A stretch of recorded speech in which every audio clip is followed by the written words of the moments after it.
Yes, that is me randomly setting up my projector screen and setup in the middle of a random grass fields in the middle of my neighborhood where I have absolutely no access to any power outlet. And this is what this video is about. Today, I want to share a couple of power bank or power station solution that are extremely portable. And I think if you do any kind of outdoor activities and things like that, this could be a really good solution for you. We got two options from the same company, lots of similarities. By the way, my name is Sean. This is my tech channel where I do unboxing, reviews, and tutorials of different gadgets and tech stuff like this. So if you think you like videos like that, please remember subscribing. And when you hit the bell notification, don't forget to change that to all, because that's the only way you'll be notified for all my future videos. With that out of the way, I think this is gonna be a fairly short video. So I'm gonna introduce these two products, and obviously you can imagine what the use cases for these type of portable power stations will be.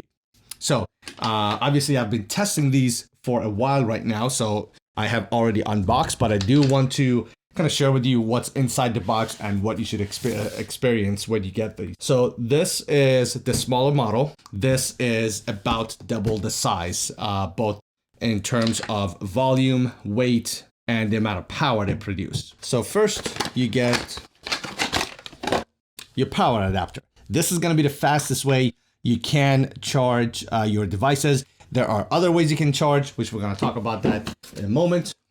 You get the owner's manual. You get the little cigarette outlet type, kind of like a DC input or output.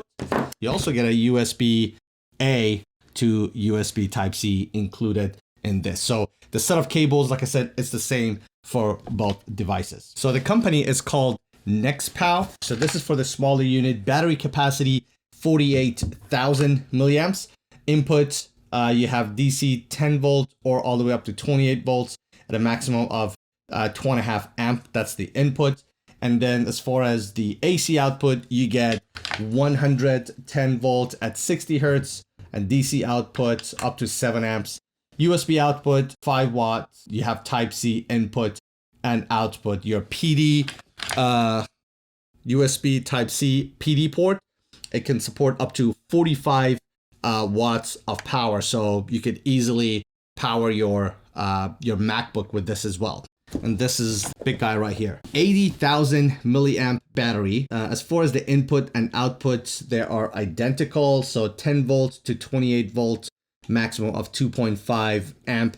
That's for your DC input. And then as far as your AC output, same thing, 110 volt at 60 hertz. Your USB Type-C is the same as well. Okay.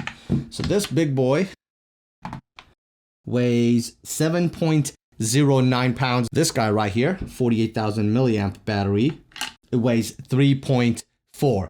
This has a textured glossy finish, and this has a black matte finish. The overall build quality, it definitely seems like a solid product. This does not feel like it's a cheaply made product. When you handle this, you can definitely sense that. This obviously being heavier, it has a very comfortable leather or fake leather wrap handle, and it's soft as well, so I really enjoyed that. They both have built-in flashlights. The small unit has only one light, and you double tap this button and the light will come on. As far as the lighting options in this big boy right here, the 80,000 milliamp unit, you get 2 colors and 2 mode, white and amber or orange, and then you can have it solid or flashing. Quick warning for people that flashing lights may disturb them. I'm about to just demonstrate it really quickly. So one push, you get your white light, you push again. On this side, then you get your amber light. Now the other button, that's where you get the flashing strobe in both colors. They both have some digital display to show you how much battery life you have left. So on the small one, you tap once and it shows you the battery level. And on this side, you have a much larger screen, which it will show you the battery level. All right, so the most exciting part is the AC out that you can plug in just like a normal plug. So if you have like a small, kind of like a portable fridge, you should be able to power that.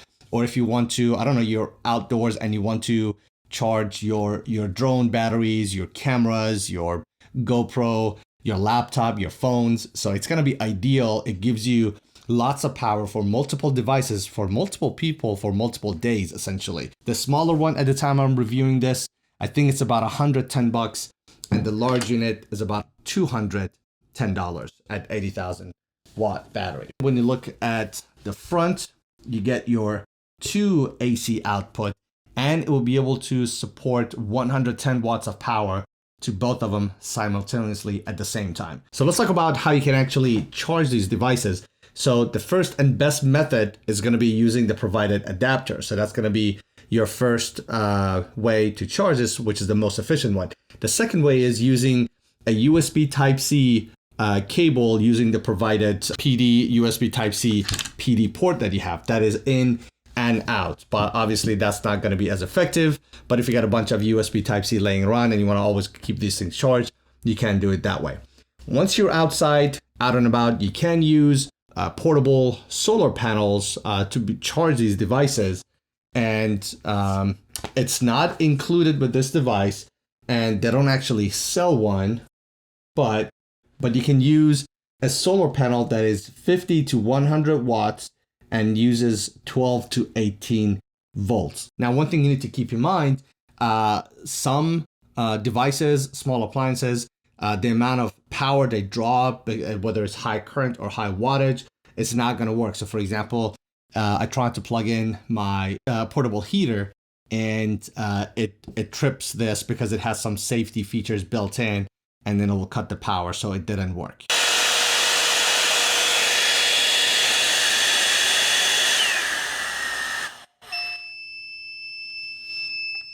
I just want to be very transparent in my review, so I will share all the good, the bad, the ugly. So I just need to keep in mind what are some of the things that this thing can or cannot do.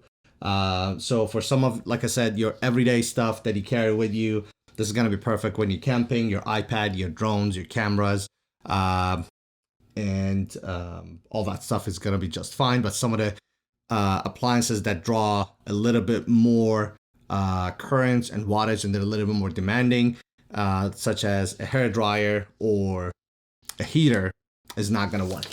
So this was it. Hopefully you guys enjoyed this video. Hopefully I didn't miss anything. If you got any questions for me, definitely drop a comment down below, and I'll do the best to try to answer every single one of them.